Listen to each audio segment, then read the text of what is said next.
ว้าวทุกคนไทยแลนด์อะไรคืออะไรที่อยู่ตรงหน้าน้องทุกคนว้าวสุดยอดอีหลีไปเบิ่งอยากเห็นคนยังตื่นเต้นบ่หายคอยมาตะพุนก็คือแบบว่าป้าตื่นเต้นมาตะพุนอ่ะดองปืนปันอยู่เราลงไทยก่อนว่าเราตื่นเต้นมากขนาดนี้ตีนไทยไทยไทยเป็นอะไรอาการตื่นเต้นบ่ตื่นเต้นแหงอีหลีอีหลีเลยนะทุกคนใช้คำว่าอีหลีเลยนะพร้อมหรือยังจะขึ้นประตูสวรรค์พร้อมไปขึ้นสวรรค์ได้ปะนี่นะพร้อมแล้วไปกันเลยพร้อมแล้วไปกันเลยโอ้สบายดียังเนี่ยมาจะไปไม่พอเข่าเนาะพอข้าวน้ำเนี่ยนะข้าวน้ำก็บางนะบอนี่มีอย่างเนี่ยอยู่นี่มีน้ำใส่มีขนมขนมห่อน้ำมีพาวเวอร์แบงค์เวลาอยากกินข้าวผู้สาวเลยนี่พี่น้องกระเป๋าผู้สาวแมนกระเป๋าแบรนด์เนมอ๋อไปมันจะบอกว่าแบรนด์เนมแห้งคอยนะทรายไปตูดมาบกลดอกบนลากระเป๋านะสวรรค์ทุกคนมาหอจังขึ้นแล้วจะขึ้นสวรรค์แล้วเด้อวันนี้สวรรค์ในความรู้สึกสาวลาวเป็นยังไงว้าวสวรรค์อันนี้บอกสุดยอดอีหลีคือแบบว่าขึ้นสวรรค์คือแบบว่ามันงามอีหลีเนาะสวยดีแน่นอนได้ขึ้นสวรรค์เฮาบ่ได้ตกนรก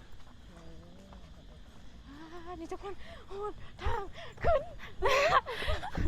สาวลาวดีใจโอ้ดีใจแบบว่ามันได้เห็นแบบว่าคนหลายๆนะจ้าทุกคนโอ้ทุกคนว่าคอยไปก็คือแบบว่างามทุกคนสุดยอดอีหลีโคตรงามเลยเอาขออนุญาตจับเป็นฝนตกแดดออกว้าวทุกคนสุดยอดอีหลีกงไม้อย่างก็คือแบบว่างามเนาะใหญ่กงไม้ใหญ่อุ้ยตรงนี้เป็นป่าได้เนาะเป็นป่าพองประเทศไทยเป็นป่าดงพงไผ่คือเป็นป่าใหญ่เลยเนาะอันนี้นะมีเสียงแมงจักรจั่นด้วยนี่คือธรรมศาสตร์บ้านเฮามีเสียง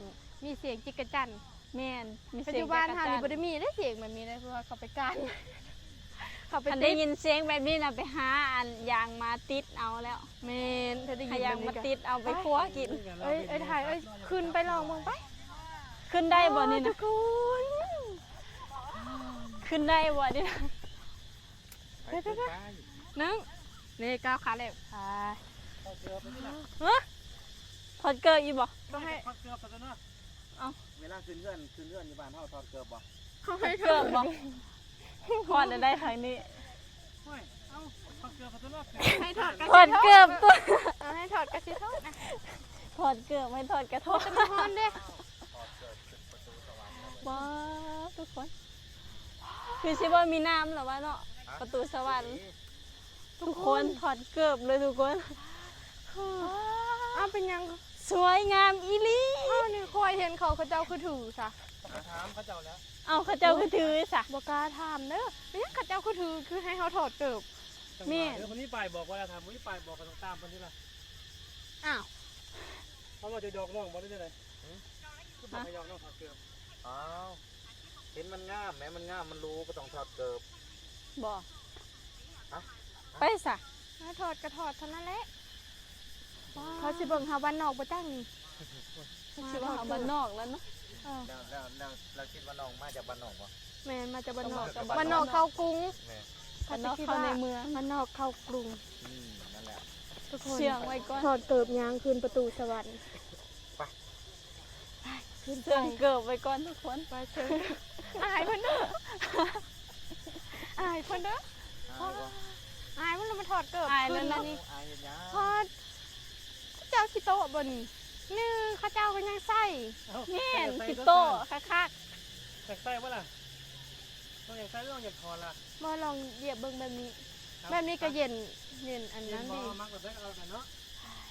ไปเลยทุกคนไปทุกคนนี่ว่าคิดว่าพันว่าสิได้มาสัมผัสโดยตัวเองทุกคนเฮ็ดติ๊กเตอร์น้องดาวกับน้องออมเพิ่นมาทุกคนอันนี้มีความสุขแล้วบ่มีความสุขแล้ว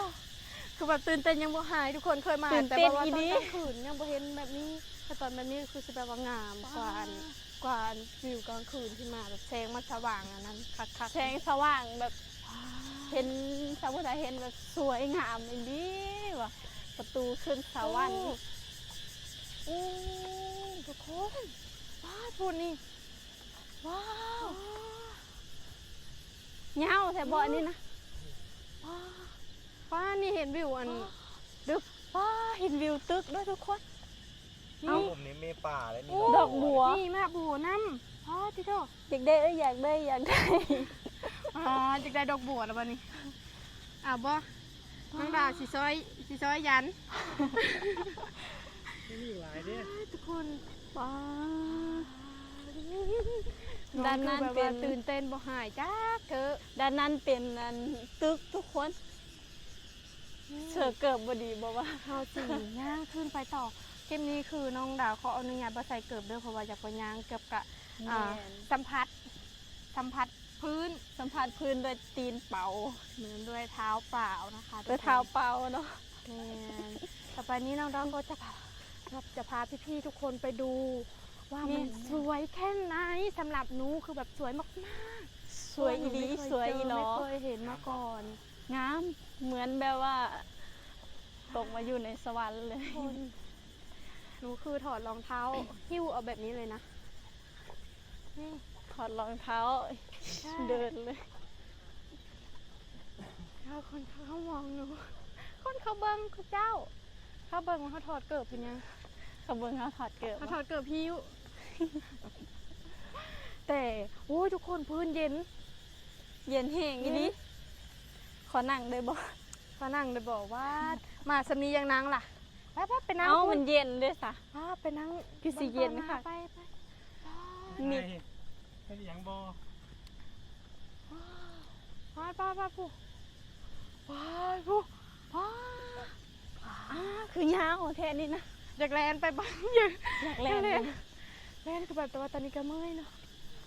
ก็สิแลนก็เมื่อย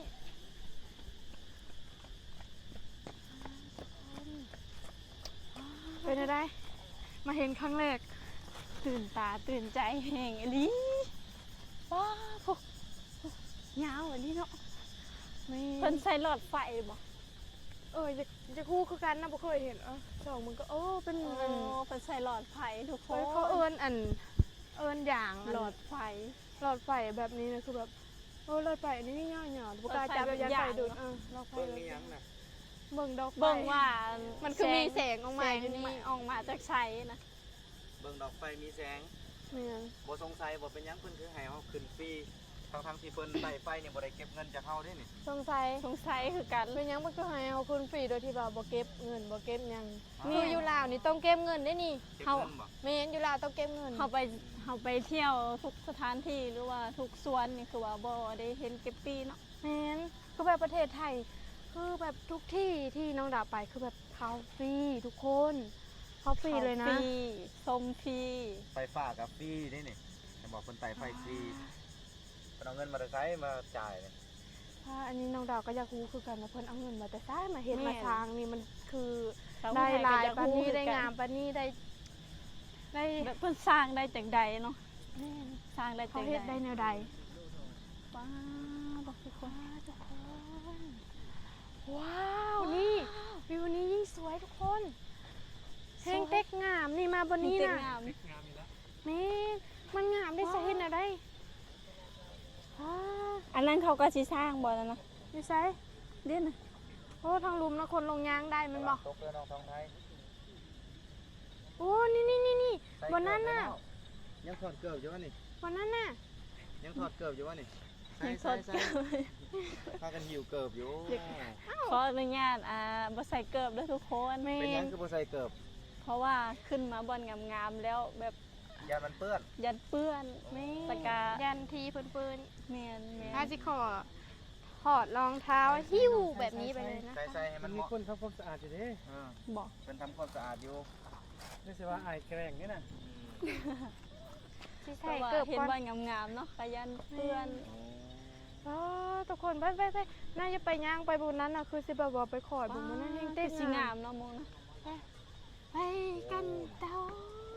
ก็ ไปกันเลยทุกคน let's go let's go Let's go อ้าว Let's go มันแปลว่ายัง ไปกันเลยคันบอกผิดคันบอกว่า บ่ ผิด แม่นคำว่า Let's go บ่ let's go นี่แหละ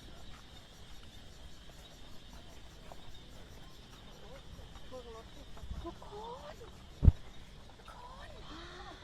ตรงนี้คือแบบโอ้ตรงนี้มันจะเป็นแบบว่ายาวแล้วก็ตรงไปเลย ใช่ไหม ยาวขนาดเนาะเขามาว้าวทุกคน ฮะ เป็นสะพานเขียวเชื่อมต่อไปสวนสามลุมพินี จริงเหรอโอ้โหทุกคน ยาวขนาดเลยทุกคน กว้างใหญ่ไพศาล กว้าง น้องดีใจแห่งๆที่ว่าน้องมาประเทศไทยน้องได้เห็นสิ่งที่ตื่นหูตื่นตาตื่นใจปานนี้ แม่นอิ่มอกอิ่มใจ มือ เนาะ แมลงสิเก็บเอาไปฝันเนาะ ที่สำคัญก็คือขอบคุณประเทศไทยเนาะที่มีสถานที่งามๆแบบนี้ให้เฮาได้เห็นได้สมเนาะน้องดาวเนาะ แม่นเขาต้องขอบพวกน้องทั้งสองคนต้องขอบใจประเทศไทยหลา แม่ ย น ๆเนาะที่แบบว่าได้สร้างได้เฮ็ดให้พวกน้องได้มาเห็น แม่น ความสวยงามของประเทศไทย แม่นทุกคนถ้าบ่มีประเทศไทยก็ เอาคือสิ บ่ บ่ได้ มีโอกาสได้เห็น คือสิบ่มีโอกาสได้เห็นนั่นบางทีงามบางทีแบบว่า แล้วก็ เจริญแบบนี้นะ แม่นที่สำคัญก็คือ แบ แบบ บ ตา สมฟรี สถานที่ เข้ฟรีสถานที่ก็คือเข้าฟรีนะทุกคนโมเมนต์ว่าเปิ้นสิมาเก็บคืออยู่หลังค่ะเด้ แม่น อยู่หลังเฮาถ้าขึ้นมานี่คือแบบว่ามีคนยืนทาเก็บปี้ แม่น เก็บเงิน หรือว่าเก็บเงินเนาะ ถ้า อ บ่ ยู่ทางขึ้น ถ้าบ่เสียเงินก็บ่ได้เข้าสม แต่ว่าสำหรับคลิปนี้พวกน้องทั้งสองคนก็ขอลาไปสามีก่อนเนาะ ก็ลาไปก่อนเนาะ สามีคือ ก็ฝากกดไลค์กดแชร์กดติดตามพวกเราสองคนในเด้อ ฝากกดไลค์กดแชร์กดติดตามกด Subscribe ให้พวกเขาสองคนเนี่ยเด้อ จ้า สำหรับคลิปนี้ก็บ๊ายบาย บ๊ายบายขอกันคลิปหน้า